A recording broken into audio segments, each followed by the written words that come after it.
learning how to do stuff by watching the YouTube videos, and that's how I put together that clock. That was the YouTube video Was it? That's that great. I started from. That's great. That is good. Yeah. Well, okay, here we go. Audrey Van Dyke, welcome to the Environmental Transformation Podcast. Morning, Sean. I'm glad to have you come on today. For our guest here, Audrey Van Dyke, she served in a variety of environmental health and safety and energy positions, primarily in the industry, but also as a consultant and working with the state and federal governments. During her 30-year career, she has been leading and the shift for organizations to move from compliance to EHS and improvements to operational excellence and sustainability. And Audrey, thanks for joining us. Really excited to have you on and to talk about environmental management systems. Well, I'm glad to do it, Sean. That's one of my favorite topics. Yeah. Oh, it's good. It's good. Well, okay. So, let's give the listeners a little bit more about what you've been up to, and you spent a good part of your career in the private sector. Talk a little bit about your past experience with your previous career, and then how you got to where you are today. Well, I guess after grad school, I was in the Washington, D.C. area, and all the jobs were with either the government pretty much or government contractors. And I knew I wanted something different. And back then in civil and environmental engineering, they didn't really talk to you about careers in manufacturing. But I went to the Midwest, and the Midwest being a big manufacturing hub, Right. really opened up a lot of opportunities. And that's where I moved over to and pretty much stayed most of my career, 25 plus years, on the manufacturing side. I think now they do a better job career-wise of educating students on those opportunities, especially with STEM programs and those kind of things. Oh, okay. Well, so you spent some time, I believe, with CNH, right? You were quite involved in their environmental organization. Yes, I was at CNH in the environmental health, safety, and energy manager role for most recently prior to starting my own company. Well, yeah. So let's talk a little bit about that transition. You went from being in the working for private industry for quite a while, and then you moved into your own consulting business, and you started that just a couple years ago, I believe, and now you're also a certified women business enterprise company. Maybe you can talk a little bit about the benefits of obtaining that certification. Yeah, my business is certified by the Women's Business Enterprise National Council. They're the largest group that certifies women-owned businesses. There are a couple others. They are sponsored by a number of corporations who have part of their goal to increase the diversity of their supply chain. Right. So through that, they offer not only the certification part, but they also have a lot of mentoring, a lot of training, a lot of networking opportunities with other women-owned businesses and also with those corporate sponsors. So there's a lot of one-on-one type events, matchmaking events that the group holds that are pretty helpful. Yeah, no, that's great. I mean, it's good to see that there's an organization supporting you guys and providing some resources and probably some networking capability. That's great. And has that parlayed into some new opportunities for you? It has opened up some discussions with potential clients, and probably more importantly, just networking with other women-owned businesses, and some contacts have spun off of that. So small consulting, it's all about your network. So any opportunities to network with like-minded companies and other businesses is beneficial. Right, exactly. Well, so let's get into the meat of our conversation today. Can you give our listeners a brief overview of the different types of ISO management systems, and maybe just kind of touch on what is ISO, that standard, and let's dig into the various different uh, systems that are out there that you work on. So ISO is the International Standards Organization. They develop and publish standards on a variety of things. What we're going to be looking at today is a small corner of what they do. We'll look environmental, safety, energy, and then there's other organizations that do similar type uh, standards for water, electronics recycling. Um, Pretty much any aspect of business, there's probably a standard out there for. Mhm. Right, But ISO has been around the longest and is really considered probably one of the most credible certifications to go after. The most common that a lot of people will know is for quality, the ISO 9001. A lot of companies right, do that to show that they're meeting their customer requirements for whatever it is they're producing. sure. But Yeah. they're all the same, regardless of the discipline they're in. They follow Mhm. a plan, do, check, act cycle. It just the steps within each of those for tasks varies, obviously, depending on the subject matter. So plan what you're going to do what you said you were going to do, check Right. that it's working the way you set it up to do, and it's getting Yep. the results that you expected, and then do further improvement in the acts in the final stage. So it sounds like there's always kind of that perpetual continual improvement process typically if you're really operating your system well. Yes. Yeah. Well, so let's talk about the environmental standard, the ISO 14001 standard. So ISO 14001 was recently updated in 2015, and companies are now just upgrading to that new standard. Um, and really can talk probably about the safety and energy ones at the same time because they're all very, very similar in structure. So in the planning phase, you're looking at figuring out what your issues are, what Mhm. internal and external issues you have that are important that need to be addressed. Who are the relevant stakeholders, your interested parties? What are your legal requirements? Right. What are other requirements that your organization might subscribe to? Do you have sustainability goals? Do you have industry associations that you've signed up for some kind of commitments? You're really looking to figure out what all your requirements are. Requirements are. And then from there, you set up objectives and targets and controls for ensuring that you're going to meet all those many requirements.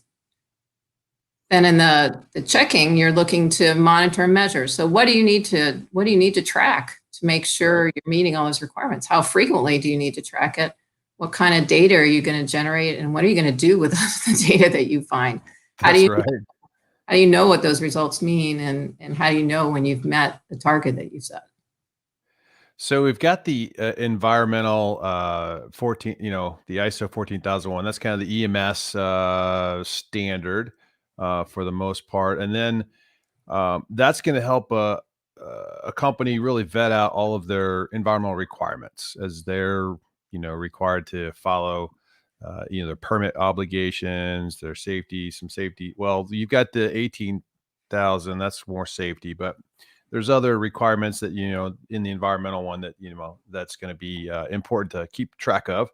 If we dive into the safety one, that one did a recent update too. So it's no longer the 18,000 one. Now it's the ISO 45,001, right? That's correct. So that was a big change for the standard. One, it brought it in a line to follow the same structure as the rest of the Hmm. ISO standards. Previously, OSAS was a British standard. But the other two things that were key when they issued the new standard were one is that it now requires worker consultation and participation. And that Oh, when you hear that, you think, oh, well, we involve our workers. But if you look at the standard, the definition of participation is that workers are involved in decision making. And in Oh, consultation is that you are seeking their views before you make a decision. That sounds a lot harder than that just sounds like we've herding got the our employees that cats. are involved in That a safety committee, and yeah, that sounds like we can herding meet that. cats now, right? So So that sounds like a lot more input that's gonna be involved with, establishing the requirements and the program objectives in the 45,001 new version. So, yeah, the um standard actually sets out a number of specific places where that workers need to be either involved or participating. And so you really have to become intentional about how you're involving them to make sure that you mhm. can meet the requirements of the standard. Having a safety committee is not really enough anymore. Oh, You need, there's other points in your safety management that trigger these requirements. And so you have to plan for that and make sure that you're doing them. okay. So that's 2 of them. Let's see, we have another one here probably to touch on, the energy, the ISO 50001, standard. And looks like there was a new update back in 2018 on that one. So let's talk about that one a little bit. We'll give the listeners an idea of what that's involved. What does that cover? Well, the energy standard is all about energy performance improvement. If I was to start as an organization with any of the standards, I might do this one first because Really? saving and reducing energy saves money. So it gives Right. the standard a more positive feel right up front. Health and safety and environment ultimately will save you money, but originally or initially, a lot of it is about reducing risk. Um, Mhm. Mhm. that's sometimes not so tangible to see on the bottom line, but saving energy is. Uh, They're saving money so they can see the dollar signs here a little easier, right? And with that, it's a pretty straightforward standard because you're looking at, it's again all about performance. So you're always checking to see that you're reducing energy consumption. So It's how similar in environmental. You're looking at your significant environmental aspects. In the uh-huh. safety standard, you're looking at your hazards and risks. And in energy, you're looking at your significant energy use. So ISO doesn't tell you how to figure out what those are. It's up to each organization to come up with a method to identify those. So you have still a lot of freedom, even though there is an overriding standard that sets the structure for the Just program. kinda give you those guidelines, but you have the flexibility to kinda craft and create the program to fit your business. Yes. Oh, that's good. Okay, I like that. And then there's the ISO 9001 or the ISO 9000 standard. So you talk about some linkages between HSE and E standards in that one because there's always a process procedure, some sort of a review, some sort of a filing system, a verification process, right? I mean, basically confirming that you've got good quality in everything you're providing as a service or as a management tool, right? Right. So as they've been upgrading all the standards and with safety when they issued the new one, they're all following the same high level structure. So they all have the same 10 clauses.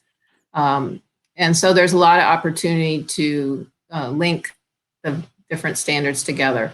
So it Mhm. could be on how you manage documents. It could be how you manage corrective actions and nonconformances. It could be your management review. It Mhm. could be the auditing function. You could Mhm. common audits within your facility. So that it does, with the structure being more similar, it makes it easier to align the different systems. Okay. And then there's a couple other standards I think that are kind of associated here with the various ones that we've been talking about. But one's electronic recycling and responsible recycling standard, the R2 2013 standard.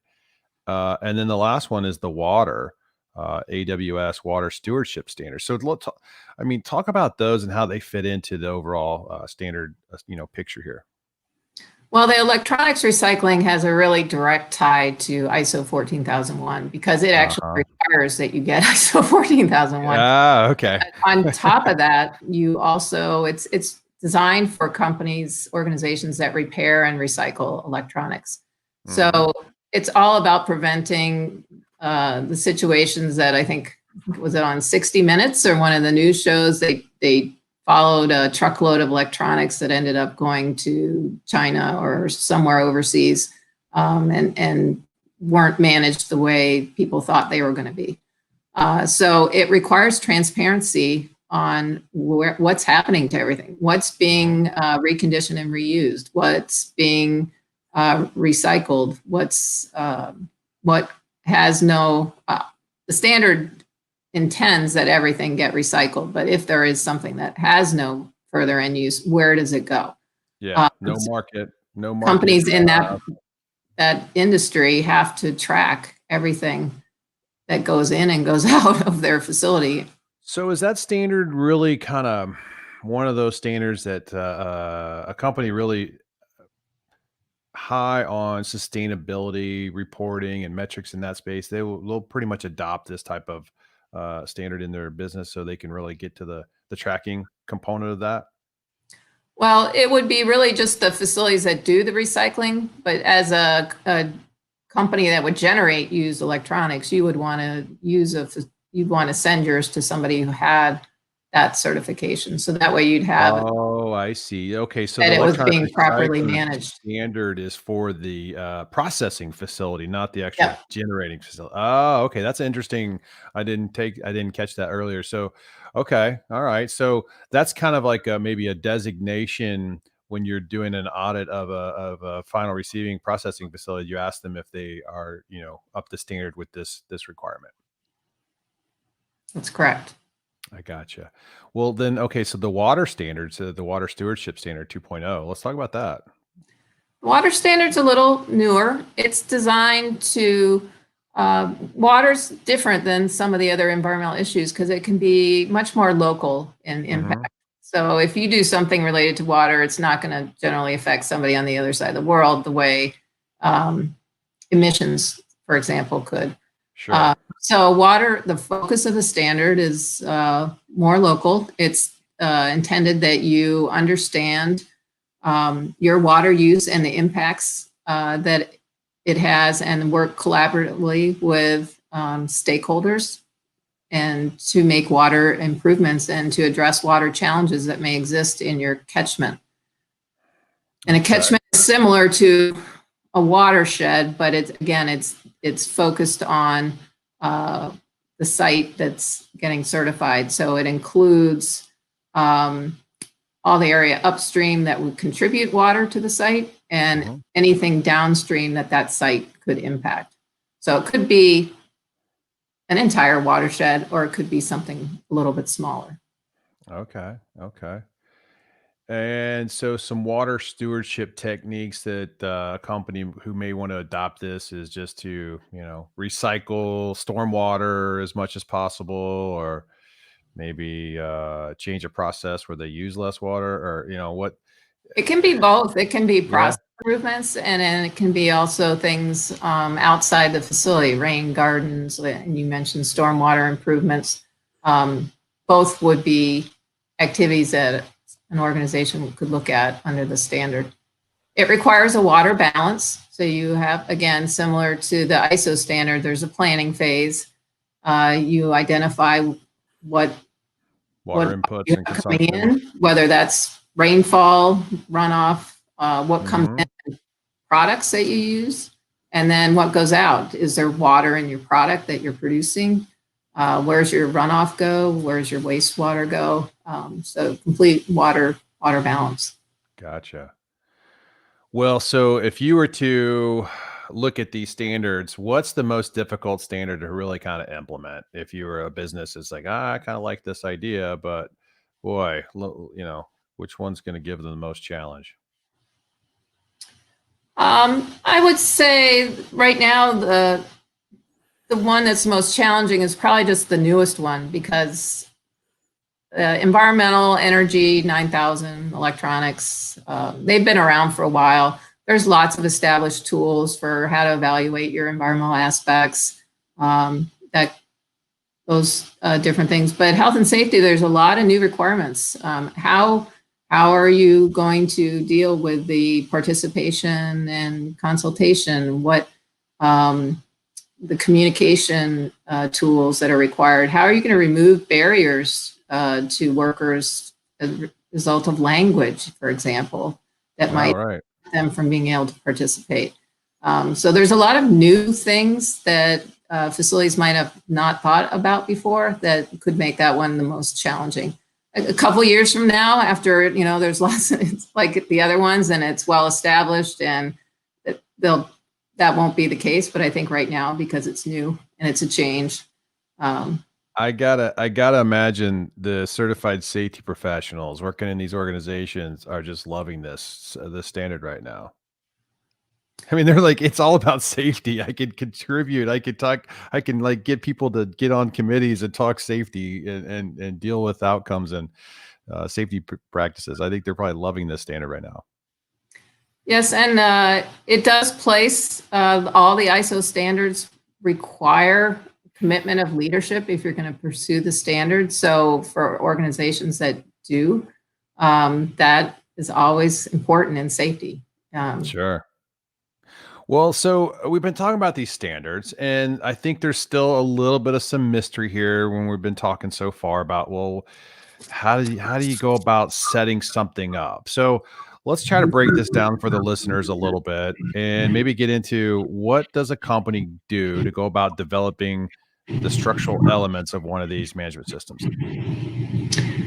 Well, the standard walks you through it to a large extent. So you're going to go through clause by clause, and with a plan, do, check, act, you're going to start at the planning stage. And the planning stage is where a bulk of the requirements are. It's the majority of the clauses are included in planning. So um, you first step, you're going to decide the scope. What is it you're certifying? Is it one address? Is it just part of your process? Is it your whole facility? Do you maybe have Mhm. down the street you want to include two, multiple? Is it your whole region? Maybe you have multiple facilities. So you're going to sit down and look at a lot of basic questions. What is it that I'm certifying or looking to Right. include? Then you're going to look at who are your interested parties. Is it employees, customers, the government, neighbors, who might that be, and what are their needs? Then you're going to look at issues internally and externally that you have that can affect your ability to have a successful management system. Is that regulatory? Is that utility prices? What are the things that are going to either help you or hinder you in being successful at your management system? And you're going to look at your legal requirements. And again, also other Yeah. requirements, industry associations, sustainability targets. And you're going to put all those, so you're going to take all those things that you've looked at in that planning Mhm. stage, and you're going to um, need to manage them through the rest of the system. So they're going to need some of them you're going to determine are significant and need action plans. Boy, we've got this stakeholder out here, and they're really important, and we need to respond to them. So we want to have a plan for how we're going to do that.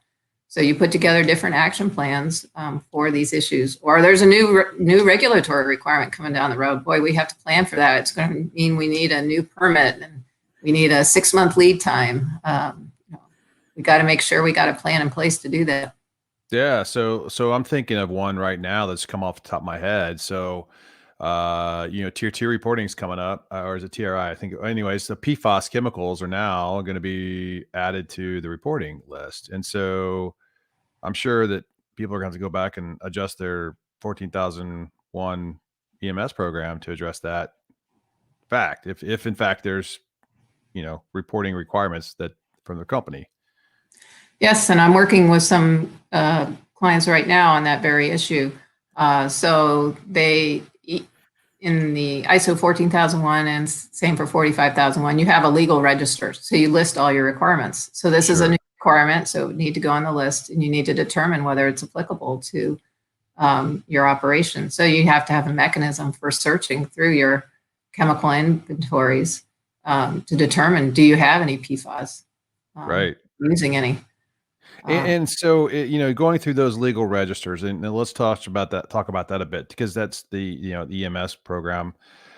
There's a lot there to identify, and so I'm sure when you're going through and establishing and trying to identify every single requirement, you really got to spend quite a bit of time if you're going to help a client develop this program for them, reviewing all their permits, making sure you understand everything that they need to do, whether it's air, waste, water, safety.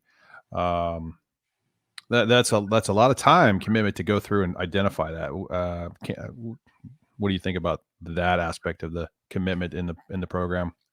Well, that makes the health and safety and environmental management systems different than, say, quality or energy, because there's Hmm. a big legal requirement that doesn't exist in those other two, and that can be significant. Um, Right? Certainly, Do you all the find OSHA clients are? requirements have to be listed in your legal register on the health and safety side, and then any state or local. Same for on the environmental. That legal register, depending on the industry that you're in, can be hundreds of items long. Sure, right. I mean, so have you found that some of the clients you may be working with, they're surprised. They're like, "Uh-oh, we didn't realize we had to do that, and we haven't been doing that." There can be surprises, yes. Oh, I can only imagine. Yeah, it's like, man.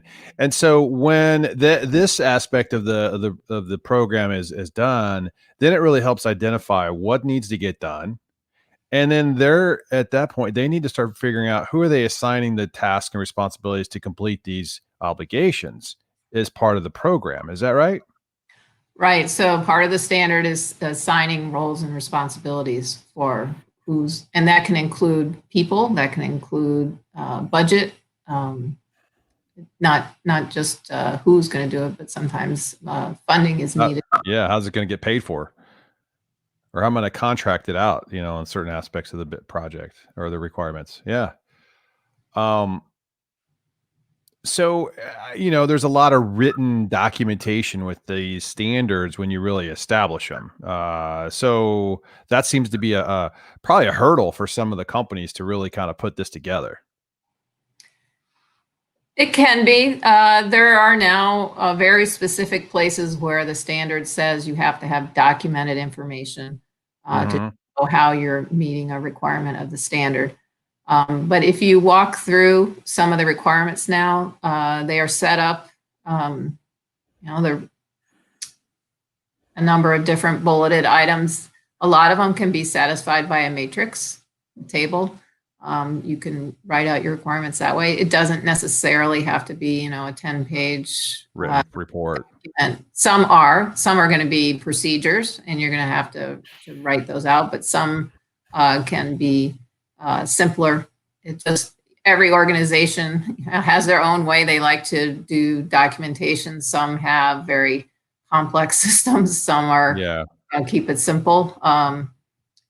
But the standard is very specific about what needs to be written down. So auditors who come in will be looking for all the places where it says this shall You're be doing some, yeah, you're written doing information something and on they this. want to verify it. Right. Absolutely. Well, so if you're a company and you're looking to implement one of these programs, and they're not familiar with, how to do it, what type of resources are available for them? I mean, obviously there's consulting companies like yourself who are available to support and you've got experience, but are there other tools for them to access? There can be, depending on the standard. Some states on the energy management side have Hmm.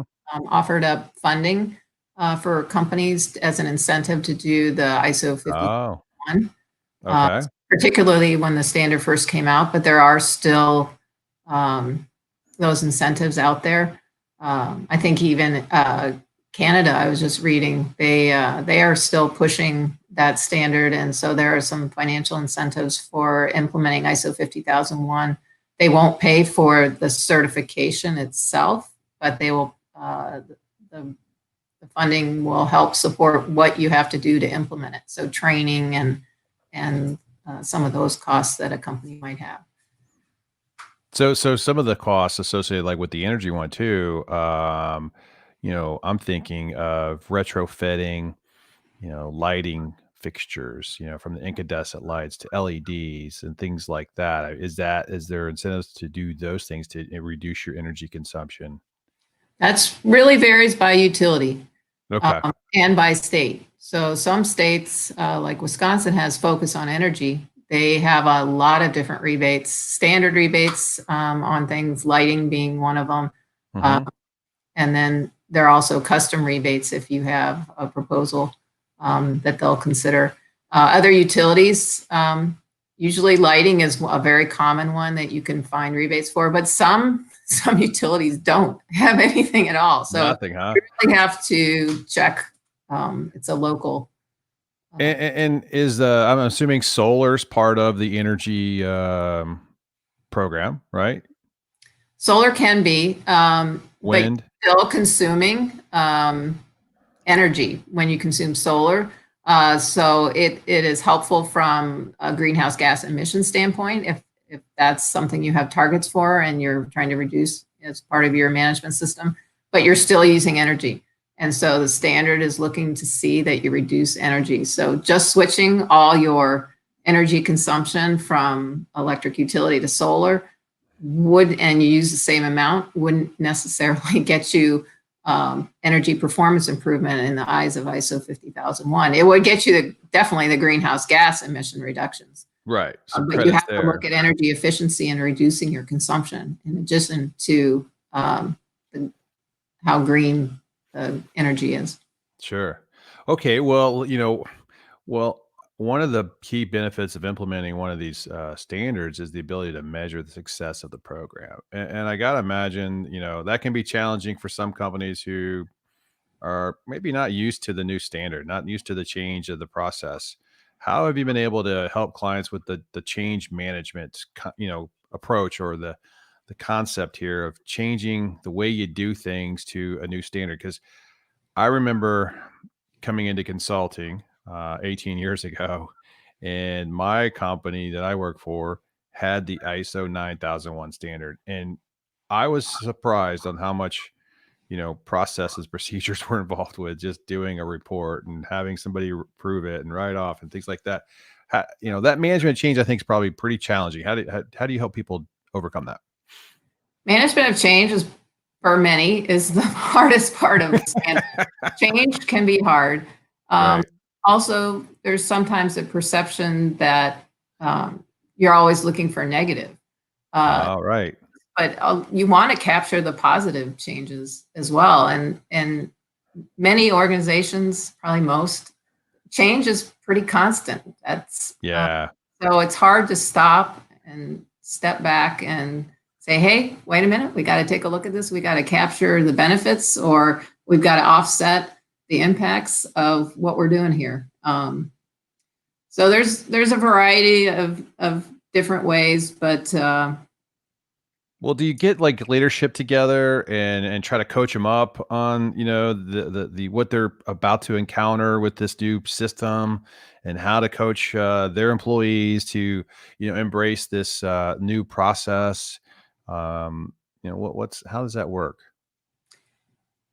yes, that's part of it. And a lot of it is perception. Initially, some people will think management of change is, EHS wants to stop your project. And that's not what it is. It's just Right. evaluating it and making sure that everything's been considered. Like I said, it's many industries change is constant, so it is hard sometimes to keep up. The right hand doesn't always know what the left hand is doing because they're moving so quickly. So it's Right.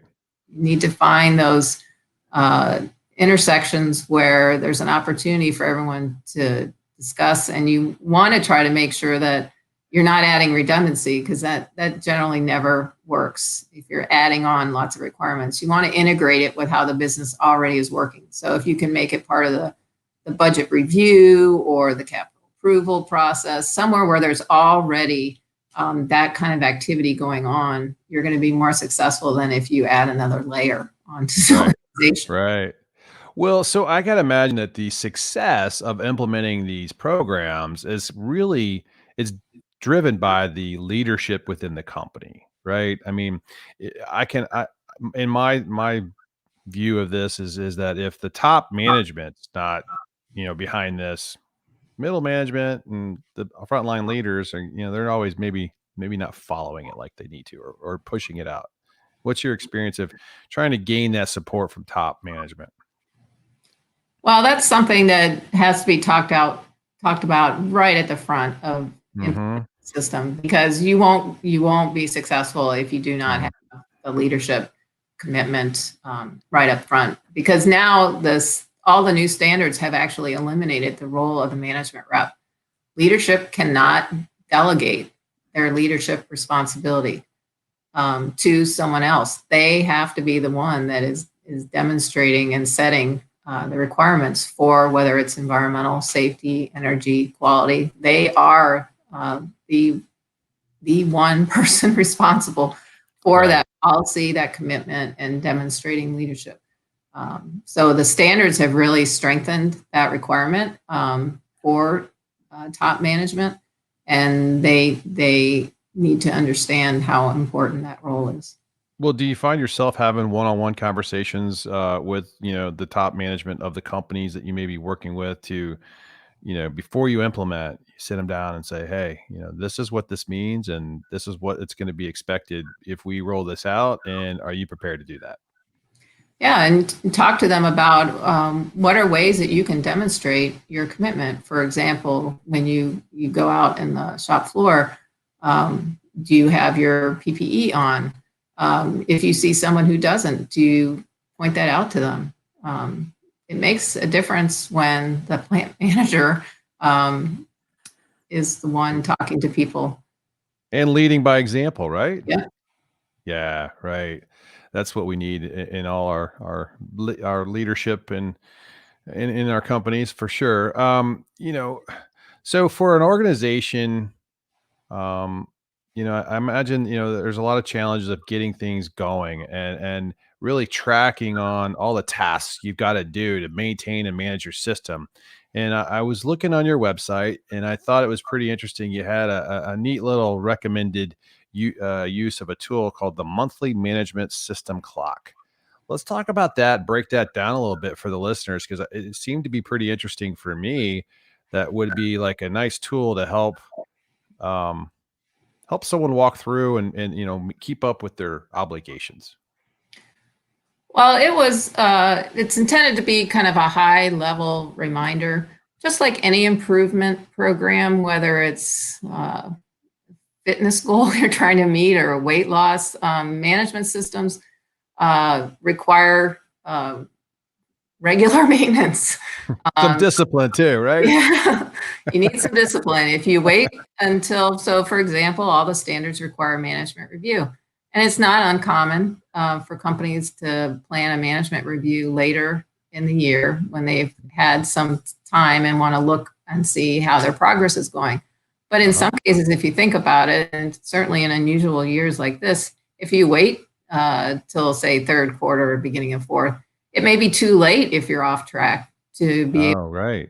So the clock includes a quarterly management reviews. You don't in management review, you don't have to touch on all topics every management review. You just once a year or whatever frequency you specify, you have to touch on all the required topics.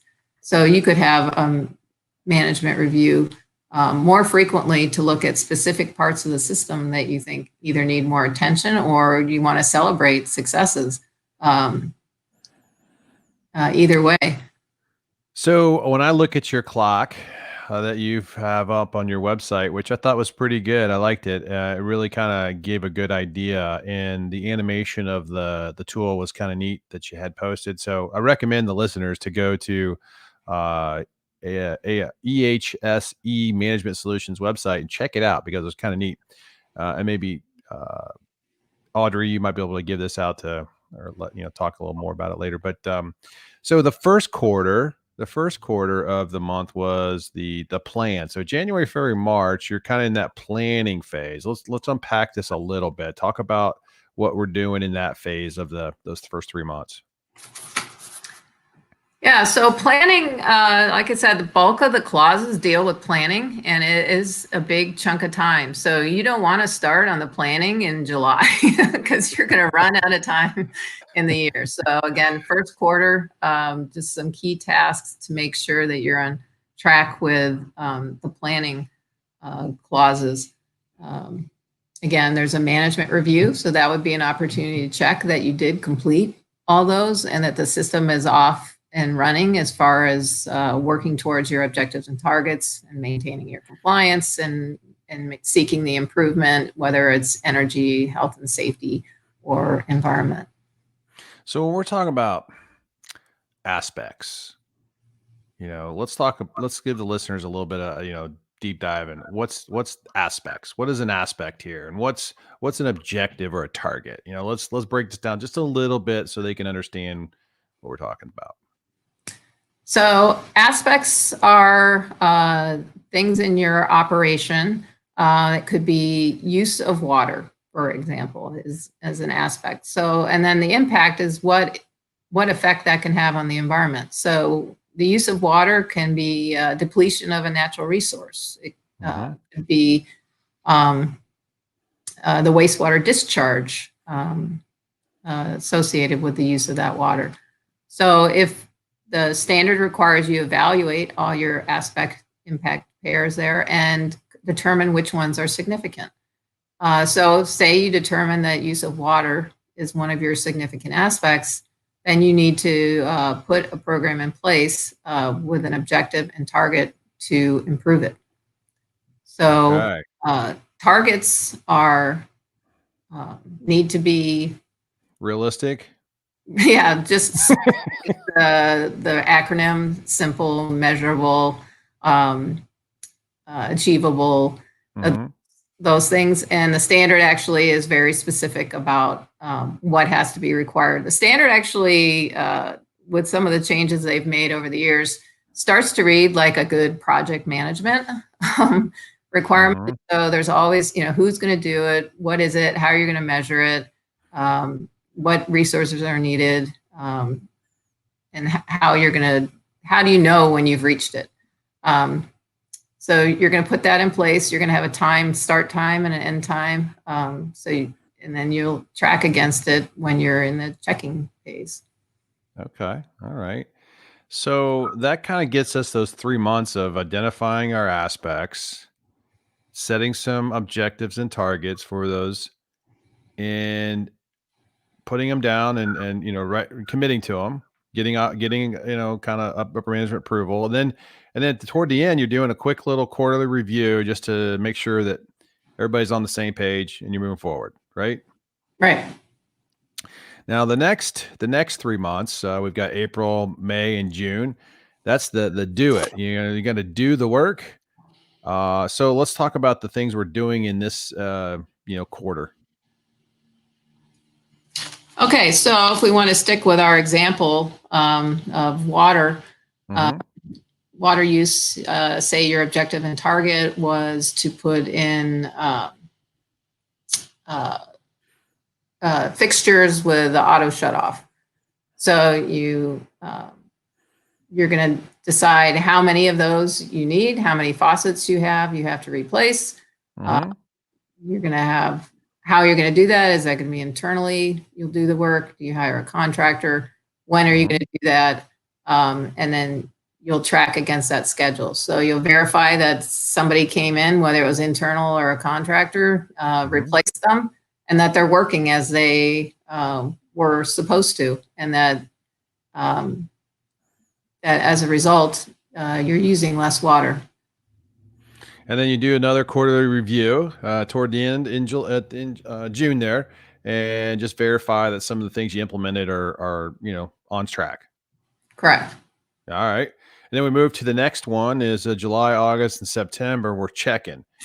So we're kind of doing some further evaluation, further monitoring of the system. But what else are we looking here? So here you've got operating controls. So it's a significant aspect. You put in you have operating criteria and controls. So those could be maintenance. So that could be that you're checking that the sensors on those auto shutoffs are working properly and that Okay. they're not, they haven't malfunctioned. So you set what criteria and how frequently that's going to be checked to verify that you're continuing to get those savings that you expected to get because they are working. There's the evaluation of compliance and the internal audit. So that's of your whole system.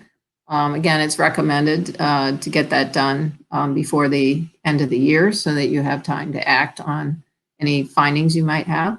Updating the calendar and your objective and target program. Again, that's just tracking. Compliance calendar is your tasks to make sure you're on track with your legal requirements. You're checking that throughout the year. Okay. Order management review. Another review. So yeah, so we're staying engaged with management and just giving them an update on how the process and the system's operating. And you're probably daylighting a few little issues from time to time in each one of these. And the last phase here is the act. So we're going to be October, November, December. It gets us through the year. What are we doing in the act phase here? This print is really small. Yeah, so it says here you're planning for the next period and review the plan for the corrective actions from audits. Right. So there's also, so you're going to review your performance against your objectives and targets. So again, you've been, you did the project. You've been monitoring to make sure that it remains effective. And then you're going to check your results. So again, if we're looking at our water project, you're going to what your water savings were for the year. You're going to communicate the results because all the standards require that you decide who you're going to communicate to when. So this is just a reminder that you need to do that as according to how you set up in your communication plan. Again, a fourth quarter management review to look at the year end, how you did overall, and starting to plan for the next cycle of plan, do, check, act. Right. Ready for the next year so that you're starting at the beginning of the year. Again, like I said, you don't want to wait to do your planning steps. Right. Or late, you got to do them up front. And I got to imagine once you get the plan in place, usually probably the second year is a little easier or the third year is a little easier because you've kind of really developed kind of that process, procedure, that routine of things, right? It does get easier. And one nice thing, my experience in the EHSE field is there tends to be sometimes a high level of turnover. So having these systems in places, having the procedures written, somebody can come in new to the job, they can step in and they can see the deadlines, they can see what they're supposed to be working on. That's a good point right there because there is a lot of turnover in our industry. And when you lose that institutional knowledge of that person who walks out, it can be hard to replace. And without having some sort of a structure or a manual or a go-to so they can learn, the new person can learn, that's key, especially if you got a complicated, operating, operations that has a lot of regulatory requirements that you're not very familiar with. And the tendency is a lot of people, when they come in new to a job, they bring all their procedures from their last job because they know them and they liked them and they develop. Oh yeah, right. So then you've got multiple sets of procedures. This way you've got the one, and that doesn't happen. Sure. Well, so what are the benefits of a company implementing ISO 14001, an EMS program, but that they don't go through the actual certification process? I mean, why would a company do that and not go ahead and get certified? Well, probably the only main reason you wouldn't get certified was if you don't have anyone requiring you to get the certification. Okay. There are a number of reasons why companies get the certification. One, it can be required by a customer. It can be required by a sustainability index or rating system. could require that you have achieved ISO 14001 or 45001 or the 50001. Right. So there might be a number of reasons that external group is requiring you to have it. And so you really need that objective proof that you have achieved the standard, and you need the external register. You can self-declare if you don't have that requirement. You may still want to have somebody from the outside look at your system periodically, because one of the reasons why they're included in the internal auditing system is you need objective auditors. And if you're looking at your own system year after year after year, it's harder to. Yeah, you might have a little blind spot, right? Yeah. So are there specific industries that require to have a system, in place, to do business? And if so, what industries are there? Which ones are It's there? becoming more common for different aspects of EHSE or sustainability to be required. The automotive is probably the most notable requirement. Automotive industry. Okay, Initially, yeah. the ISO 14001 for all their tier 1 suppliers. Right. And they did that early on. So just to be a supplier, an OEM supplier, which is original equipment manufacturer, you have to be an ISO 14001 certified firm Correct. to even do business with the big three. Okay, well, let's talk a little bit about what the one topic we haven't really touched on much is auditing. I think a lot of people have fear and trepidation of, oh my goodness, here comes the auditor. They're going to find all my gaps and my failings, so to speak, and people get really nervous about somebody coming in to do an audit. Talk about the, what's involved with auditing a system. Well, auditing is just a sampling of requirements. And unlike maybe some regulatory audits, it's looking to establish conformance, that you are following your system. You're not looking to find that you're not following your system. So Right. you have a little bit of a different orientation from the get-go. One thing that's different about management system auditing versus maybe a regulatory inspection is that the end result isn't necessarily what you're trying to find. You get in and understand how the organization does something, because that's part of their procedure. So it's a much more personal audit, because you get into how companies do things, not necessarily, okay, here's the report and here's the number on this piece of paper and I've satisfied that requirement. You need to know how that piece of paper was created and who created it, and where the data came from and how it was managed, and what the target was that number was intended to show. So they're different than probably what most people think of as a regulatory inspection versus an internal audit or an external audit for a management system. Okay, so it requires more interview and more seeing examples of how procedures work, rather than just looking maybe at paper and inspections of things. You're looking at how things work, and is the system being followed.